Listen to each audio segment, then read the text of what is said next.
ಕುಂಭರಾಶಿ ವೀಕ್ಷಕರಿಗೆಲ್ಲ ಸ್ವಾಗತ. ಸ್ನೇಹಿತರೆ, ಈಗಾಗಲೇ ನಿಮಗೆ ಗೊತ್ತಿದೆ, ಗುರು ಪ್ರಸ್ತುತ ಕರ್ಕಾಟಕ ರಾಶಿಯಲ್ಲಿ ಸಂಚಾರವನ್ನ ಮಾಡ್ತಾ ಇದ್ದಾರೆ. ನಿಮ್ಮ ಜನ್ಮ ರಾಶಿಯಿಂದ 1, 2, 3, 4, 5, 6 ಅಂದ್ರೆ ನಿಮ್ಮ ಇದು ಕುಂಭರಾಶಿ.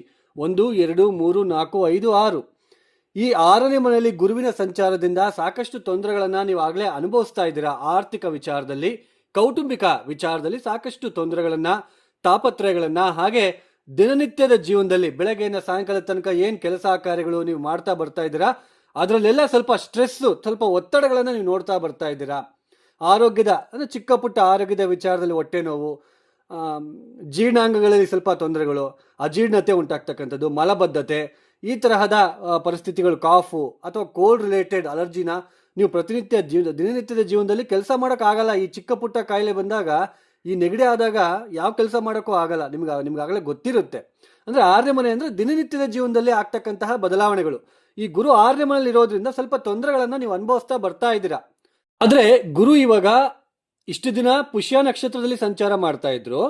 ಆದ್ರೆ ಇದೇ ಆಗಸ್ಟ್ 19ನೇ ತಾರೀಕು ಗುರು ಆಶ್ಲೇಷ ನಕ್ಷತ್ರಕ್ಕೆ ಪ್ರವೇಶವನ್ನು ಮಾಡಿ ಸಂಚಾರವನ್ನ ಪ್ರಾರಂಭ ಮಾಡ್ಕೊಳ್ತಾ ಇದ್ದಾರೆ. ಆಗಸ್ಟ್ 19ನೇ ತಾರೀಕಿನಿಂದ ಅಕ್ಟೋಬರ್ 31ನೇ ತಾರೀಕಿನ ತನಕ ಗುರು ಆಶ್ಲೇಷ ನಕ್ಷತ್ರದಲ್ಲೇ ಸಂಚಾರವನ್ನ ಮಾಡ್ತಾ ಇರ್ತಾರೆ. ನಂತರ ಸಿಂಹರಾಶಿಗೆ ಬರ್ತಾರೆ, ಅದು ಬೇರೆ. ಒಟ್ಟು ಈ ಗುರುವಿನ ಆಶ್ಲೇಷ ನಕ್ಷತ್ರದ ಸಂಚಾರದಿಂದ ಏನಾದ್ರೂ ಈ ಕುಂಭರಾಶಿಯಲ್ಲಿ ಇಟ್ಟಿರ್ತಕ್ಕಂತಹ ಧನಿಷ್ಠ ನಕ್ಷತ್ರ 3, 4ನೇ ಪಾದದವರೆಗೆ, ಶತಭಿಷ ನಕ್ಷತ್ರ 4 ಪಾದದವರೆಗೆ, ಹಾಗೆ ಪೂರ್ವಭಾದ್ರ ನಕ್ಷತ್ರ 1, 2, 3 ಪಾದದವರೆಗೆ ಏನಾದ್ರೂ ಬದಲಾವಣೆ, ಯಾವ ನಕ್ಷತ್ರಕ್ಕೆ ಬದಲಾವಣೆ ಆಗ್ತಾ ಇದೆ, ಸ್ವಲ್ಪ ಆಶ್ಲೇಷ ನಕ್ಷತ್ರಕ್ಕೆ ಗುರು ಸಂಚಾರ ಬದಲಾವಣೆ ಆಗ್ತಾ ಇದೆ ಅಲ್ವಾ. ಸೊ ಏನಾದ್ರೂ ಬದಲಾವಣೆ ನಿಮ್ಮ ನಕ್ಷತ್ರಕ್ಕೆ ಏನಾದ್ರೂ ಆಗ್ತಾ ಇದೆಯಾ ಅಂತಕ್ಕಂಥದ್ದನ್ನ ನೋಡ್ತಾ ಹೋಗೋಣ. ಅದಕ್ಕೂ ಮುನ್ನ ಈಗ ನಾನು ತುಂಬಾ ವಿಡಿಯೋದಲ್ಲಿ ನಾನು ನಿಮ್ಗೆ ಹೇಳ್ತಾ ಬರ್ತಾ ಇದ್ದೇನೆ, ಸಾಕಷ್ಟು ಜನ ರಾಶಿ ಫಲಿತಾಂಶ, ನನಗೆ ಈ ರಾಶಿ, ನನಗೆ ಸಾಡೆ ಸಾತಿ, ಇದನ್ನೇ ಕಂಠಪಾಠ ಮಾಡ್ಕೊಂಡು ಹೋಗ್ತಾ ಇದ್ದೀರಾ. ಅಂಥವ್ರಿಗೋಸ್ಕರ, ಸ್ವಲ್ಪ ಗೊತ್ತಿಲ್ಲದೆ ಇರೋರಿಗೋಸ್ಕರ ತಿಳಿಸುವ ಪ್ರಯತ್ನ ನಾನು ಮಾಡ್ತಾ ಇದ್ದೇನೆ. ಕೊರಿತಾ ಇದ್ದಾನೆ ಅಥವಾ ಇನ್ನೊಂದು ಅಂದ್ಕೊಂಡ್ರೆ ಅದು ನಿಮ್ಮ ಇಷ್ಟ. ಒಟ್ಟು ರಾಶಿ ಅಂತಂದ್ರೆ ಏನು, ನಾವು ಯಾವ ದಿನದಂದು ಹುಟ್ಟಿರ್ತೀವೋ ಆ ದಿನದಂದು ಚಂದ್ರ ಈ 12 ರಾಶಿ ಚಕ್ರದಲ್ಲಿ ಎಲ್ಲಿ ಸಂಚಾರ ಮಾಡ್ತಾ ಇದ್ರೋ ಅದು ನಮಗೆ ಜನ್ಮ ರಾಶಿ ಆಗುತ್ತೆ. ಸೊ ಇಲ್ಲಿ ಚಂದ್ರ ಸಂಚಾರ ಮಾಡ್ಬೇಕಾದ್ರೆ ನೀವೆಲ್ಲ ಹುಟ್ಟಿದಿರಾ, ಸೊ ನಿಮ್ಮದು ಕುಂಭರಾಶಿ.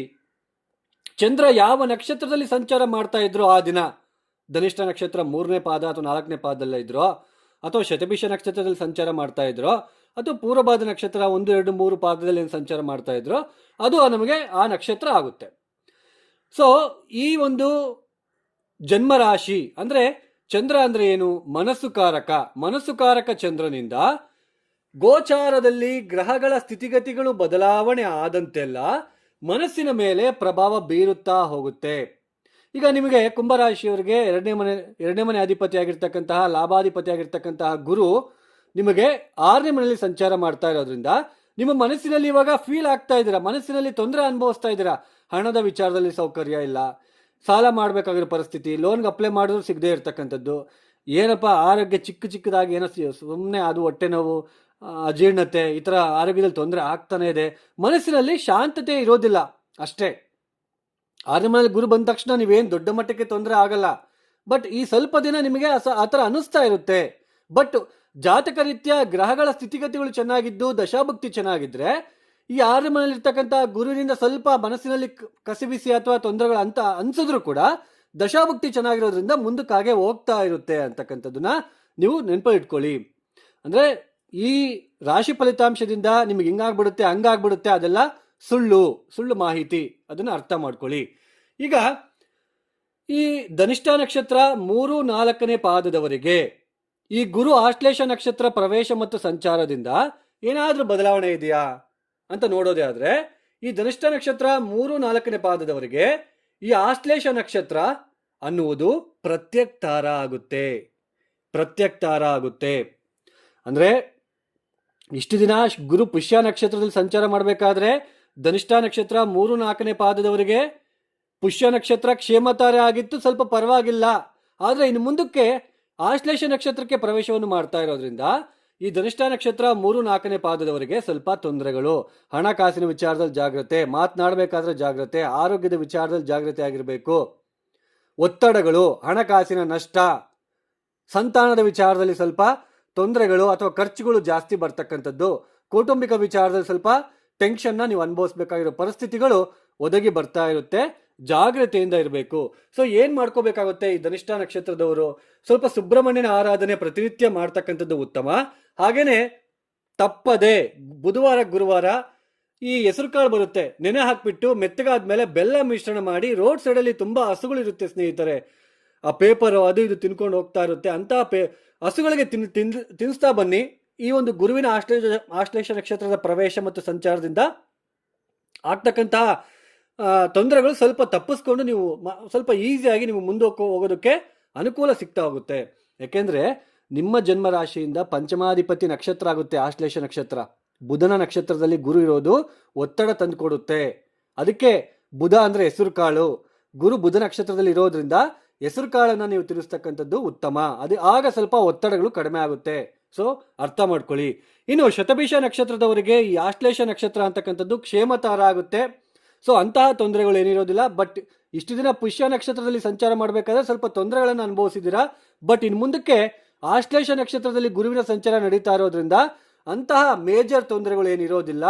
ಸೊ ಆರ್ಥಿಕ ಕೌಟುಂಬಿಕ ವಿಚಾರದಲ್ಲಿ ಸ್ವಲ್ಪ ಏನಾದರೂ ನಿಮಗೆ ಅನುಕೂಲಕರವಾಗಿರ್ತಕ್ಕಂತಹ ವಾತಾವರಣ ಸಿಗ್ತಾ ಹೋಗುತ್ತೆ.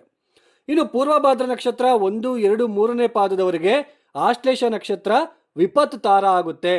ಸೊ ವಿಪತ್ತು ತಾರ ಆಗ್ತಾ ಇರೋದ್ರಿಂದ ಈ ಪೂರ್ವಭಾದ್ರ ನಕ್ಷತ್ರ 1, 2, 3ನೇ ಪಾದದವರೆಗೂ ಕೂಡ ಗುರುವಿನ ಸಂಚಾರ ಅಷ್ಟೊಂದು ಉಪಯುಕ್ತಕರವಾಗಿರುವುದಿಲ್ಲ.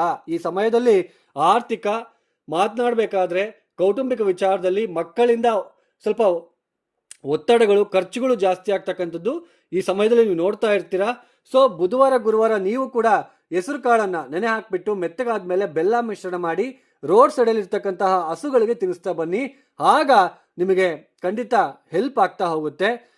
ಆ ಒತ್ತಡಗಳು ಸ್ವಲ್ಪ ಕಡಿಮೆ ಆಗ್ತಾ ಹೋಗುತ್ತೆ.